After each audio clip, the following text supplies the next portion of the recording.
Hello and welcome to the Quincy Access Television Studios. I'm Mark Crosby. Thank you for joining us for In Your Neighborhood. We visit neighborhoods throughout the city. On this particular program today, we will be spending time, all of our time, a half hour's worth of our time in Ward 4. So as the person to kind of give us the guided tour of everything happening in Ward 4, that would be the current city councilor, that would be Jim Devine. And Jim, I need to congratulate you, first of all, on your re-election just a few days ago. Thank you very much. Appreciate it. And clearly, you must be doing something right. I think so. A lot of the neighbors and friends they're telling me that, I'm out there, I'm reaching them, and that they're happy to see the little stuff getting done. They're not everybody's concerned about big stuff, but they really do like the fact that I'm out there, boots on the ground. And we kind of talked about being a ward councilor is a big part of that is facilitating or connecting the dots, per se. And a lot of times it's dealing with small issues before they become larger issues. Yeah. No, it's Joe said it too the other day. It's the nuts and bolts. It's if you follow those little things, the big stuff will follow. And it's kind of hard actually to follow all the little ones because you have to go out and find them.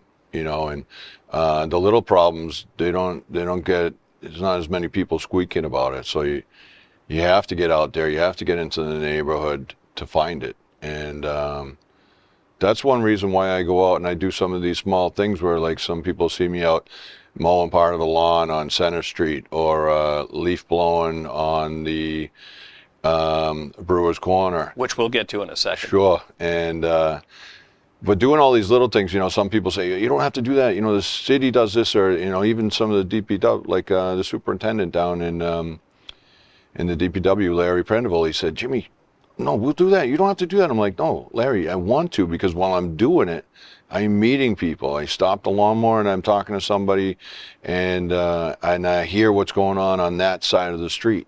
And I'm like, so, it's my way of getting out there, and then, they can reach me and we can figure out what we can do and how we can help. This program, folks will be used to actually seeing footage of the various neighborhoods within a ward. And I was out at Brewer's Corner gathering some video for this program. I heard a noise of a leaf blower, and as I got closer, I realized it was you. So you had just spoken about that a moment ago. Yeah, that was me. That was definitely me. I do that every couple of weeks. I go up there and give it a little maintenance. The city does a great job on it too, but I just like to fine tune it. And once again, while I'm out there, I'm meeting people. There's the brownie lady who has the shop right there. I always go and see her. She's always giving me a water, and she's also a Ward 4 person. So it's nice, we catch up. And then cleaning it up, it's you said it earlier, it's infectious, like doing these little things. And while I do these things, I see other people come out and do it. I'm not saying that they weren't going to do it anyways, but sometimes if you do it, they'll also do it. And also when you do it and you ask somebody to do it, it's a lot easier. Because I asked somebody to do something that was kind of like not my role, but I was like, hey, do you mind throwing a coat of paint on that? It looked nice. And they were like, yeah, of course. And it's not really, I just asked. But I mean, I can't go and make them. It was. But you know what? When they see you out there doing what you were doing, right, clearly that the chance of them doing something is greater. Yeah. I like I want everybody to just come out and help. And there's a lot of people that have, a lot of neighbors and friends and constituents now that they're coming up and they're like, hey, when you're going to do something like that, let me know, because I'll help. They want to help. And so they see me doing it, and they're like, well, I'll do it too. Brewer's Corner is an area that has improved as far as the look from years past. Folks, I don't know how many years back, and you can help me here, know that it went through a revitalization when the crosswalks were painted. Yeah, I think it was about 10 years ago. Fancy designs. Yeah. So from that point back, it certainly needed work, and that's why it was invested in for that particular period. Now, like everything else, things wear away. Sidewalks, not so much sidewalks. Well, yeah, sidewalks too, but crosswalks Yeah.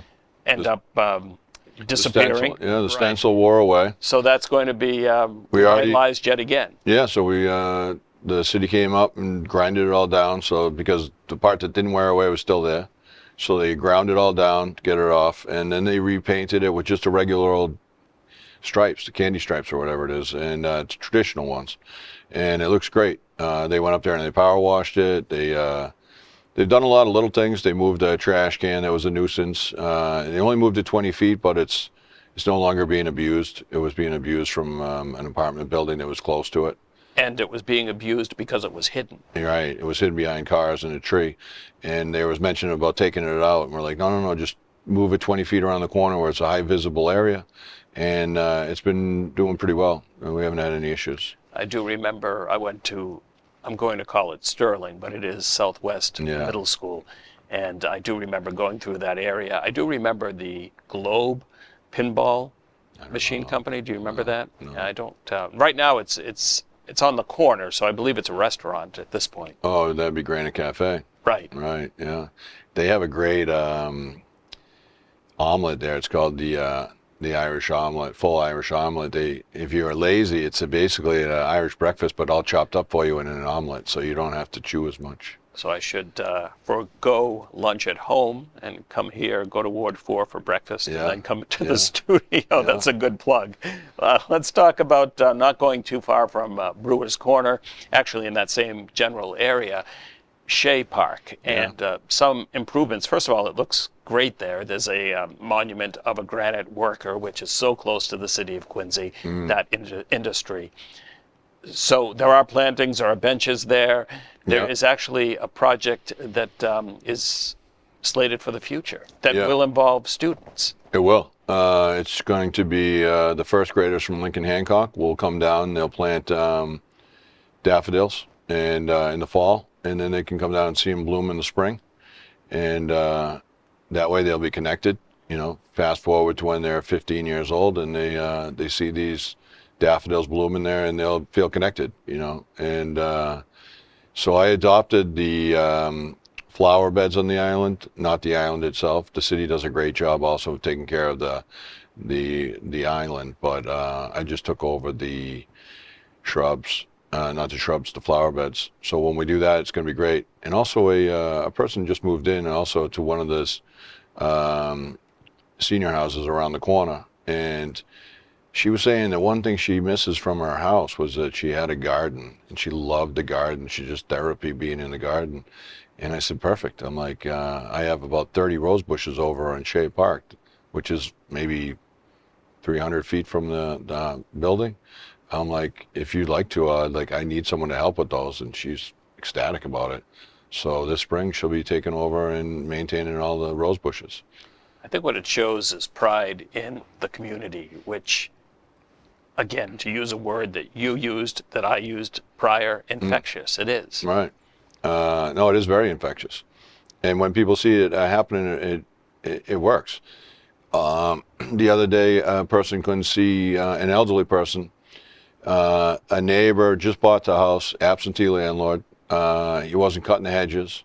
Now they couldn't see when they were backing out. And so somebody told me about it. So I went and I knocked on the door at the person's house in Milton that owned it. And I said, hey, I'm like, one of my constituents, they can't see, your bushes are too big.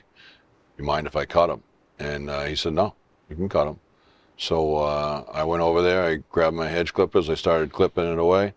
The neighbor across the street, she's friendly with the elderly people. She came walking out and started grabbing lawn bags, her own lawn bags actually. And, the cardboard ones, paper ones, and started picking up the clippings. And then the guy on the other side of the elderly person's house, he came over and grabbed a rake and started raking. So the three of us did the whole thing. That's infectious. And, it just started by one gesture, and they came out and did it. And they're good people too. I don't want to say their names because they're not here, but very great people. They know who they are. And thank you for all your help. Kudos Yeah. to them, certainly.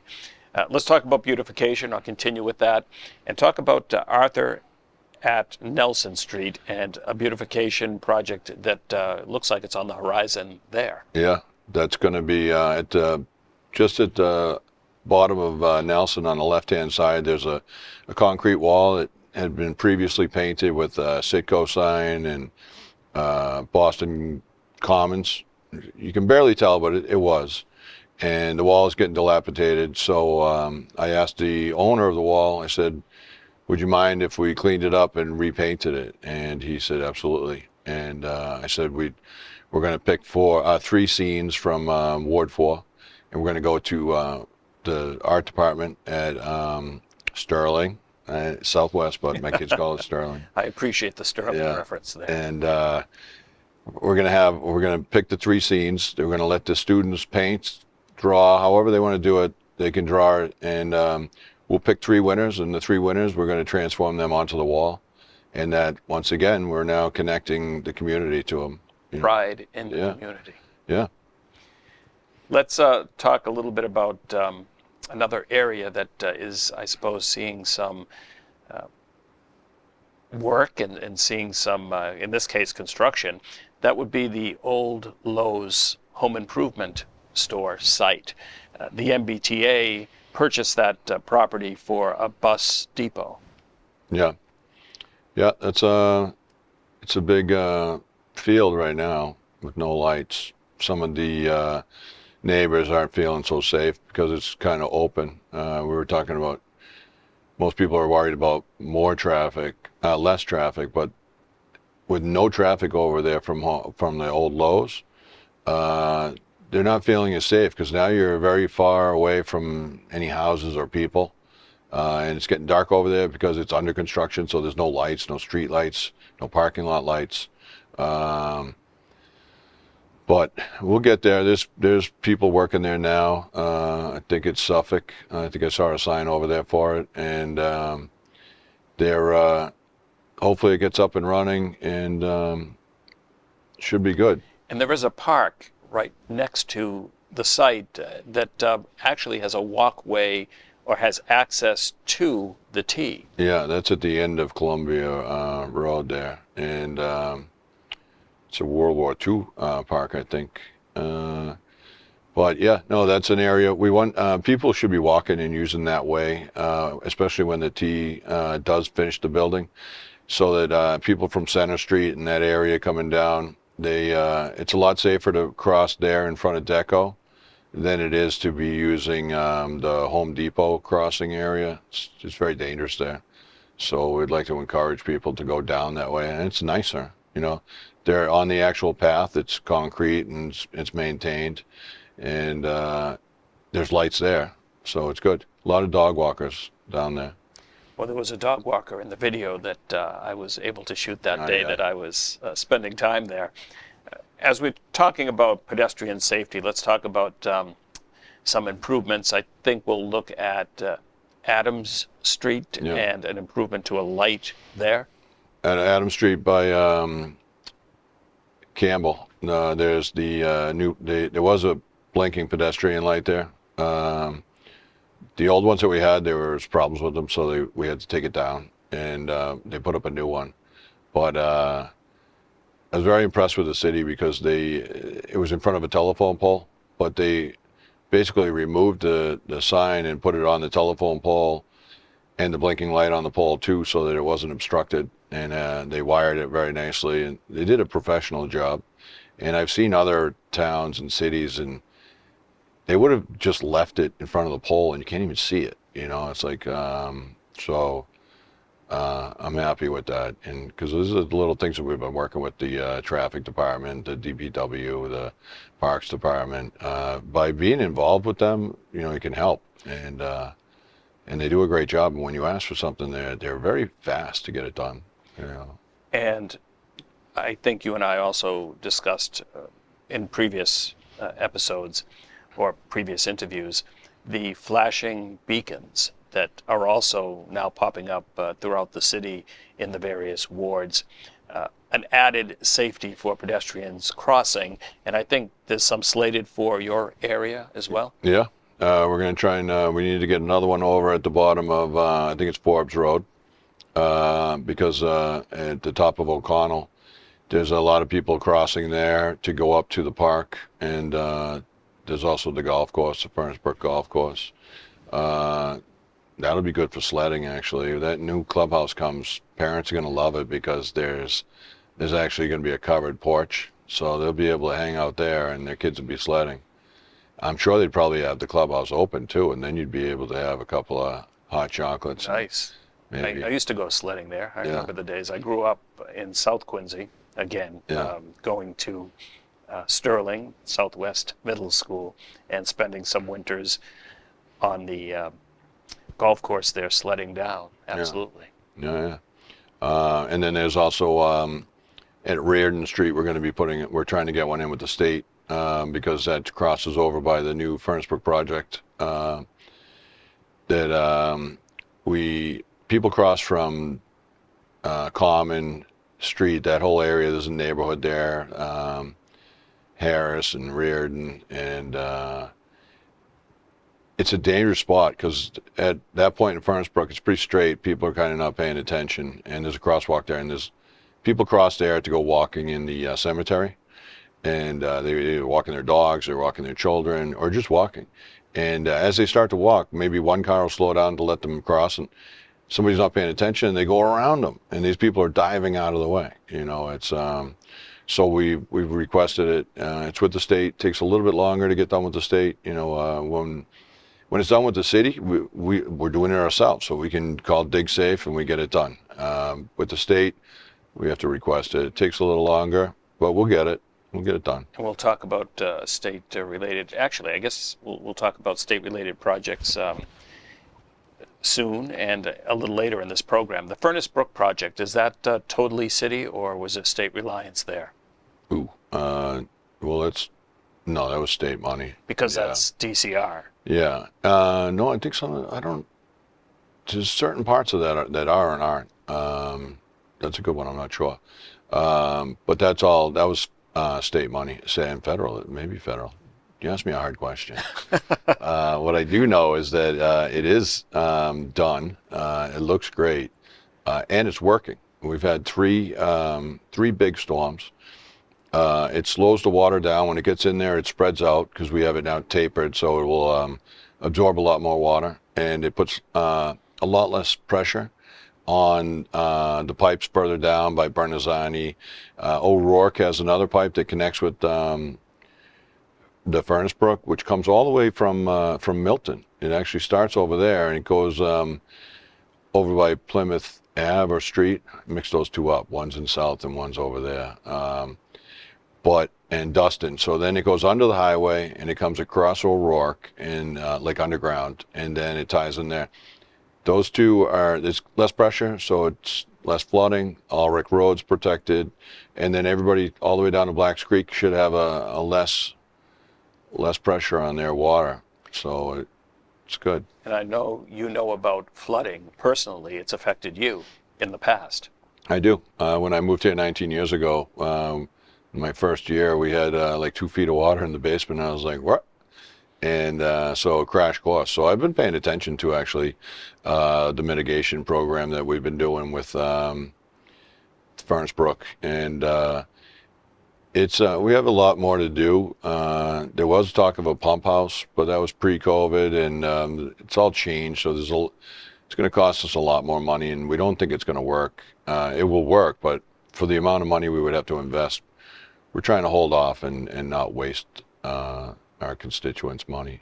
So when you say the brook comes from Milton, I guess ultimately it must come from the Blue Hills. No, the Furnace Brook comes from the Blue Hills. That's all the way up by there's a pipe that comes from Milton over by O'Rourke, but the actual Furnace Brook starts all the way up behind Bunker Hill, Okay. Bunker Hill Lane. And that starts with a whole bunch of just little tributaries and all, it just comes gurgling out of that whole area. And then it connects with Moritz Pond, and it kind of tees right there. And then it follows along right there to Willard, and then it goes under the highway at the Rotary. and then it goes right by underground, right by my house, and stays underground for a bit, and it pops back out over by Furnace Brook by the intersection across, and that's where then further down at Reard, and that's where we opened it up. But yeah, we have 11 watersheds in Quincy, and 7 of them are in Ward 4, and I think 5 of them definitely feed into Furnace Brook. Okay. A watershed is kind of like a bowl, and the water just sheds into it, and we have almost all of them in Ward 4. Let's talk about state money and I suppose both pedestrian safety and vehicle safety. I'm thinking of Ricciuti Drive. I was actually there getting some footage prior to meeting up with you at Brewer's Corner, and I felt like, gee, I don't know if I'm going to make it, because it is a dangerous intersection. I guess it's the 5th dangerous intersection in the state, so you really don't want to be on that list. No, I don't think so. You definitely don't want to be on the list of that. It's been a long time coming too. You have it's a 45 degree, so like people, they don't look over their shoulder. They can't look over their shoulder hard enough to see if somebody's coming. And some of these people coming off the highway, they think it's just an extension of the highway, and they continue. And most of them just jump back on the highway further down. And it's they're white knuckled, trying to get across there. But in 2025, we do have the state will be putting lights in, and then but prior to that, we're trying to get in some temporary lights. We've been working with the state, and the state's come back with a couple of suggestions. We created a relationship with the UPS store owner.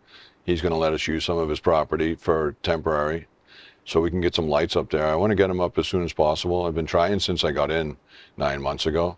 But same thing, I'm not bashing the state. I'm just saying it's harder to get things done with the state. When we're working in the city, if it's us and we control it, so we can get it done faster. But the state's been working with us. They've been going back and forth, and I hope that we can have one soon, because it's something that we needed help with people. It's stressful, and it's stressful for everyone. The people that live in the Archers, the Qs, the people that are going to play baseball with their kids, soccer, UPS store people, the store owner. He sees it all the time. His customers come in, they're shaking, they're white knuckled, they're agitated. Well, because sometimes it's hard to gauge the speed of a vehicle coming off that off-ramp, and I guess to gauge how much time it would take you to get across that cross section is tricky. And that's in a car. Pedestrian, the same way. There are crosswalks there, but then again, there are so many roads that are coming into that intersection, and at varying speeds, it is rather... Yeah, sketchy. Yeah. Yeah. But so it's good that there is We'll work get there. being done. Yeah, we'll get there. I hope soon. I really do. Zoning, rezoning, that's coming before the council. The city hasn't been zoned as a whole in I think about 50 years. Yeah, we put that in a while ago for zoning laws. Right. Yeah. Yeah, we put in that, so we're waiting to see they're reevaluating that. But then also we just, Councilor Andronico and myself just put in the request to have the laws for the placement of the recreational marijuana, because we have Panacea, which is up on Ricciuti Road, tucked up there behind the auto auction. Which I think was the first one in the city. It was, yeah. And then Ward 2 has one over in by Fore River, which is they put it in a good place. The owner, from what I heard, he worked very hard to find a place that was out of the way to follow the rules, and he put it in there, and he's away from schools, he's away from all these places, and he did a good job of trying to do that. But now we have other ones that are popping up, and they're trying to get variances, they're pushing for this, and it's becoming a nuisance, and we're getting most of them in Ward 4. And there's a proposal at Brook Road. Brook and also Liberty that just got done, and so that's why we need to try and get it so that we don't have them all in the same place. We don't need them, and we need, but there's state laws, so we have to follow the state laws. So we're going to have to. That's why we put it in for a resolve to talk about it, to figure out what we can do. But we need to make it so that they disperse them equally throughout the city, just to be fair. You and I meet often at either zoning or license. Yeah. And often when a property is sold or a property is demolished, a single-family home, usually what goes in its place isn't a single-family home anymore. No, not at all. So But there's a balance there. there is. You have to look at traffic. You have to look at the increased parking that's required for what used to be a single family, now becoming more than that. Yeah. Well, they definitely, I mean, there's certain neighborhoods that are completely protected that they can't. They take a single family home down, you have to put a single family back up. But we're definitely, as a counselor, the biggest thing for me is I want to make sure that we keep them reasonable, because and you can't go into these small, nice neighborhoods and start changing them.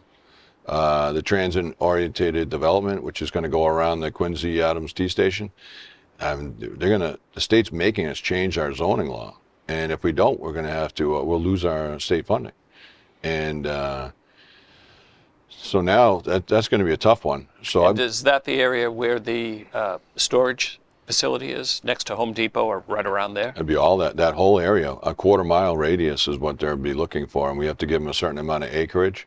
So we've been carving out the neighborhoods to make sure we protect all these ones, and mostly between Center, Liberty, and back up to Sterling. There's a big triangle there with it's a beautiful neighborhood in there, all the little roads cutting through there, and that's protected. We're not giving them, we're not going to let that be part of the transit-oriented development. But with that being said, Liberty Street cuts across Center and goes into Crown Colony, and there's about 20 houses down there, and we made sure that they're not going to be affected by it. And then the next street down is Topman Street. We had to carve that in too, so that they're not going to be affected, because those are single-family homes, and it's tough because it's also an industrial area. But so we're a commercial, I should say. We're making sure that they're not affected by it, and we're going to. But we have to meet a certain amount of acreage. But we're working hard on that to protect the neighborhoods. Well, we are at the end of this program. I want to thank yeah. you for, that's another program. Yeah. We'll continue our conversations. Again, congratulations Thank on you. winning Appreciate it. re-elections. That means that you can certainly come back in and chat about Ward 4. Awesome. Awesome. Cool. All right. And thank you at home for watching. Obviously, we always appreciate your support. For more locally produced programming, please continue to watch Quincy Access Television.